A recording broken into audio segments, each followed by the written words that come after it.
Hello students, this is Ajay Katyan and I hope you all are doing well for your examination. एक छोटी सी information है, उसके बाद आज की वीडियो स्टार्ट करेंगे। वैसे स्टूडेंट जो क्लास 11th या 12th के प्रिपरेशन कर रहे हैं वो बिहार बोर्ड से हैं या किसी अन्य बोर्ड से हैं, या वो स्टूडेंट जो कॉम्पिटिटिव सेक्शन में एयरफोर्स, नेवी, एनडीए जैसे एग्जाम की प्रिपरेशन कर रहे हैं, वो सारे स्टूडेंट्स इस चैनल को सब्सक्राइब कर सकते हैं।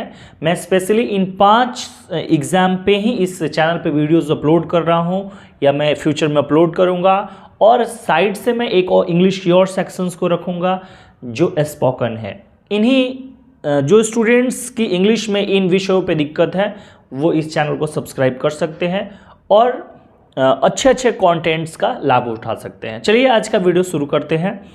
आज का मेरा विषय है कि एग्ज़ाम बड़ा ही पास है, और एग्ज़ाम पास होने के साथ साथ बहुत सारे स्टूडेंट्स ऐसे हैं जिनको पढ़ाई में मन नहीं लगता, या कोई भी काम करने में आपका मन नहीं लगता है, तो या कोई काम करने में जो सबसे बड़ी हमारा शत्रु है वो, जिसे हम हिंदी में कह सकते हैं टाल मटोल, प्रोकास्टिनेशन, है ना। हम चीज़ों को टालते रहते हैं, ये जानते हुए भी कि वो चीज़ करने से मुझे फ़ायदा होता है, उसे हम टालते रहते हैं, और ये इंसान की जनरल सी नेचर है। ये वीडियो आप तक बहुत पहले आ जानी चाहिए, लेकिन मैं इसे टालता रहा, लेकिन फाइनली आके मैं इस वीडियो का ला पाया। और क्यों ला पाया, ये मैं एक छोटी सी कहानी को मैं पढ़ रहा था, और वो कहानी पढ़ के मैं बड़ा ही ज़्यादा इंस्पायर्ड हो गया, तो मैं चाहता हूँ कि वो कहानी मैं आपके साथ भी शेयर करूँ। बहुत छोटी सी कहानी है, वीडियो लास्ट तक देखिएगा, और ये कहानी बहुत ही आपके लिए यूज़फुल होने वाली है, ताकि जो आपकी पढ़ाई में सबसे बड़ी बाधा है उसको ख़त्म हो सके। चलिए, एक बार एक टीचर और एक स्टूडेंट, मतलब कहे तो पुराने समय में एक गुरु और एक शिष्य, किसी एक गांव से किसी लेक्चर को ख़त्म करके अपने आश्रम जा रहे थे। आश्रम जाने के दरमियान बीच में उन्हें एक छोटा सा फॉरेस्ट था, डेंस फॉरेस्ट था, उससे पार करके जाना था उन्हें अपने गाँव। लेकिन जब वो जंगल पार कर रहे थे तो क्या हुआ कि बीच में ही काफ़ी ज़्यादा अंधेरा हो गया। तो शिष्य ने गुरु को सुझाव दिया कि गुरुजी, जो ये जंगल में ही एक छोटा सा गांव है जहाँ पे आदिवासी टाइप के लोग रहते हैं, चलो आज इन्हीं के साथ हम लोग क्या करते हैं कि अपना रात बिता लेते हैं, और फिर कल सुबह होने पर हम लोग चले जाएंगे, रात बहुत ज़्यादा हो गई है। गुरु ने सहमति में सर हिला दिया, बोला ठीक है चलो कोई दिक्कत नहीं, यहीं पर अपना आज रात बिता लेते हैं। और शिष्य जाता है और किसी के दरवाजे को नॉक करता है, और देखता है कि जो सामने एक व्यक्ति है वो दरवाज़ा खोलता है। गुरु और शिष्य उनसे आज वहाँ पे रात बिताने की अनुमति मांगते हैं। वो बुजुर्ग व्यक्ति सज्जन था, उन्होंने बोला ठीक है, मुझे कोई प्रॉब्लम नहीं भाई, आप सो जाओ, आप प्रॉब्लम में हो। उन्होंने अपने घर में सोने के लिए जगह दे दिया। लेकिन जब गुरु और शिष्य उस घर में गए तो देख के बड़े दंग रह गए, क्योंकि वो घर जो था बड़ा ही गरीब व्यक्ति का था। उस घर में 2-4 और सदस्य थे, बड़ा ही गरीब घर था, यहाँ तक कि सोने के लिए इन लोगों के लिए चटाई वगैरह भी नहीं था। वो लोग भी जैसे तैसे ही जीवन का गुजर बसर कर रहे थे।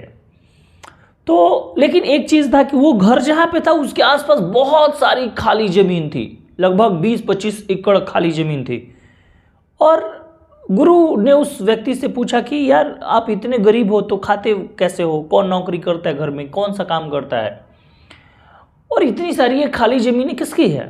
बूढ़े ने जवाब दिया, देखो गुरुजी, ये ज़मीन तो मेरी ही है, और लेकिन गांव वाले ऐसा बोलते हैं और मेरे पूर्वजों से ऐसा मतलब चला आ रहा है कि जितनी भी ज़मीन है बंजर है, ये सारे अन्न उत्पन्न नहीं कर सकती है। तो हमारा जो घर चलाने का एक साधन है वो एक देख रहे हैं आप, दरवाजे पे भैंस हमने रखी है, इसी का दूध होता है, और जो दूध वगैरह हम बेचते हैं, पनीर घी बेचते हैं, उसी से हमारा घर चलता है। तो गुरु ने कहा कि यदि भैंस दूध देना बंद कर दे तो इसका मतलब तुम लोग तो खाना भी बंद कर दोगे भाई, क्योंकि तुम्हारे पास फिर खाने के लिए भी कुछ नहीं रहेगा। वो बुजुर्ग बोला कि ऐसा ही होता है, फिर उस समय हम लोग जैसे तैसे जंगलों से कुछ चीज़ें लेके आते हैं, और कभी कभार बच्चों के लिए ही ज़्यादा खाना हो पाता है।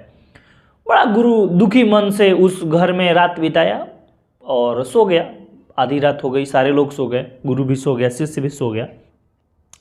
लेकिन जब मध्य रात्रि समाप्त हुई तो गुरु ने अपने शिष्य को उठाया, उठो, और सारे लोग बड़े सो रहे थे आराम से, और गुरु और शिष्य उस घर से बाहर गए, और गुरु ने अपने शिष्य को आदेश दिया कि इस भैंस को खोल लो, भैंस को खोलो और मेरे साथ चलो।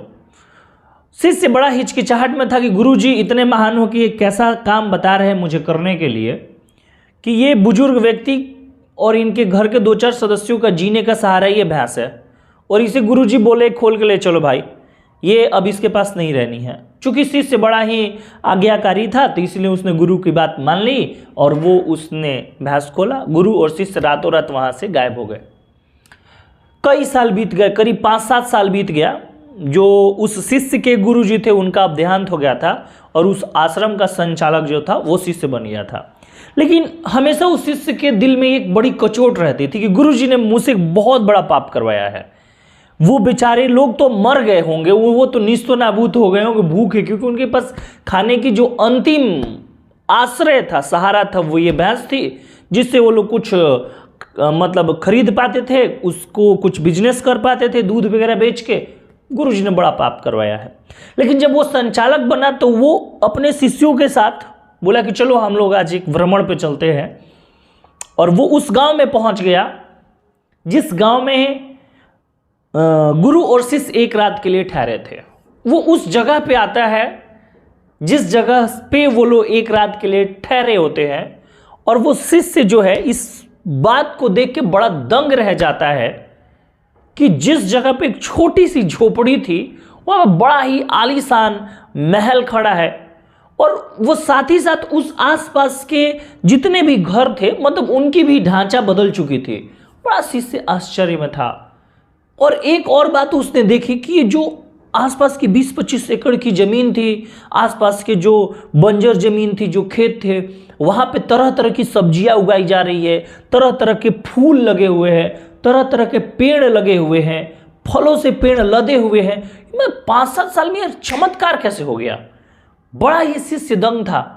तभी उसने देखा कि उस आलीशान घर में से एक व्यक्ति सफेद कपड़ा पहने हुए बड़ा ही शानो शौकत के साथ, उसके साथ 2-4 नौकर है, बाहर निकल रहा है।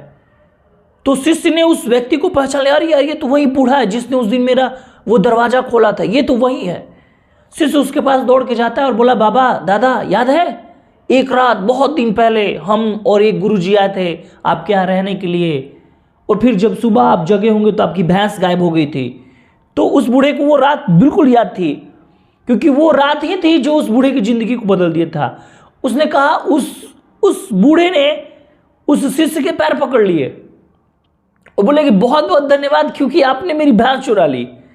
यदि आप मेरी भैंस नहीं चुराते तो आज मेरी जो ये स्थिति है इस स्थिति तक मैं पहुंच ही नहीं पाता। अब गुरु जो वो शिष्य था उसके मन में अति गलानी हो रही थी। वो आज तक जो अपने गुरु को गलत समझ रहा था, उसके गुरु के इस फैसले की वजह से ये जो बूढ़ा बुजुर्ग किसान था जिसके घर की हालात ऐसी थी, ये इतना बड़ा व्यक्ति बन गया। मैं शिष्य माजरा नहीं समझ पाया, बोला कि ये कैसे हुआ, हमने तो आपका अंतिम सहारा छीन लिया था। बुजुर्ग किसान ने जवाब दिया कि वो हमारा अंतिम सहारा जरूर था, और उसी अंतिम सहारे के कारण हम लोग आगे कुछ नहीं कर पा रहे थे, क्योंकि हमारे पास खाने तक था, भैंस थी, दूध दे रही थी जिससे हम लोग खाना खा पा रहे थे, हमारे पास जमीन था, उस पर हम लोग मेहनत नहीं किए। लेकिन जब भैंस हमारे यहाँ से चली गई फिर हमारे पास कोई ऑप्शन ही नहीं था, या तो मरो या इस खेत में मेहनत करो। और हम लोगों ने खेत में मेहनत करना शुरू किया, बरसात हुई, हमने खेत में बीज डाला, बहुत अच्छी फसलें निकली, और धीरे धीरे इस पे इतनी अच्छी फसल होने लगी कि उस फसलों को बेचकर हमने इतनी बड़ी कमाई की कि ना सिर्फ हमने अपनी स्थिति को बदली बल्कि इस आसपास के गांव की पूरी स्थिति को हमने बदल दिया है। आसपास के गांव के लोग जितने भी हैं वो अब बेरोजगार नहीं, सबके पास रोजगार है, सब लोग बहुत अच्छा खेती कर रहे हैं, फार्मिंग कर रहे हैं, बहुत अच्छा बिजनेस है। और ये तभी हुआ जब मेरा जो अंतिम सहारा था वो मुझसे छिन गया। अभी सोचो, आपके पास भी जो कोई ऐसी भैंस नहीं है, आपके पास भी तो कोई ऐसा सहारा नहीं है जिसको देखकर आप अपने काम को रोज रोज टाल रहे हो। मेरे कहने का तात्पर्य यह है कि इंसान जो है वो तभी निखरता है उस पर जब सबसे ज्यादा दबाव हो। दबाव में या तो इंसान निखर जाता है या बिखर जाता है। तो आप अपने ऊपर अतिरिक्त दबाव बनाए। अतिरिक्त दबाव किसका? अपने कार्य का, अपने लक्ष्य का। और आपके पास जो सुख सुविधाएं हैं उसका त्याग करें। जो सुख सुविधाएं हैं उसे त्याग करें और अपने लक्ष्य के प्रति अपने आप को ऐसा महसूस कराएं कि उसका मुझ पर दबाव है, और फिर देखिए कि आपकी भी जिंदगी जो है तुरंत बदलने वाली है। आपकी भी जिंदगी तुरंत बदलने वाली है और आपकी जिंदगी तुरंत बदल जाएगी और आप मेहनत करना शुरू कर दीजिएगा, क्योंकि आपके पास कोई विकल्प नहीं रहेगा। यदि आप देख रहे हैं कि मेरे बाबूजी मेरे को 50 रुपया मैं मांग रहा हूं तो दे दे रहे हैं, तो फिर उस 50 रुपया को कमाने के लिए आप क्यों मेहनत करोगे भाई? नहीं कर सकते हो। लेकिन जब आपके पास वो पैसे नहीं रहेंगे तो फिर उसको पाने की आपकी चाहत होगी और आप क्या करेंगे? उसको पाने के लिए जी तोड़ मेहनत करेंगे। तो इसीलिए ये एग्जाम का टाइम है और वो ऐसी सारी चीजें जो आपको कंफर्ट फील कराती है, जो आपको आराम फील करवाती है, वो सारी चीजों का त्याग करें और फिर एक विकल्प लेकर चले, एक लक्ष्य लेकर चले कि मुझे अभी एग्जाम के टाइम में पढ़ाई करना है, अपना रिजल्ट लाना है और रिजल्ट लाके ही मैं बैठूंगा। और इस रास्ते में आपकी जो भी प्यारी सी भैंस आए, जो आपको छोटा छोटा कुछ हिंट दे, है ना, उसको आप त्याग करो और आगे रास्ते में बढ़ो। आशा करते हैं कि छोटी सी कहानी से आपने कुछ सीखा होगा, आप में कुछ परिवर्तन आया होगा। ऐसे और बहुत सारे मोटिवेशनल वीडियोस के लिए, इंग्लिश के बहुत सारे कंटेंट के लिए हमारे चैनल को जरूर सब्सक्राइब करें और अपना सपोर्ट दें, जिससे हम आपके लिए और ज़्यादा काम कर सकें। Thank you so much. मिलते हैं फिर से नेक्स्ट वीडियो में।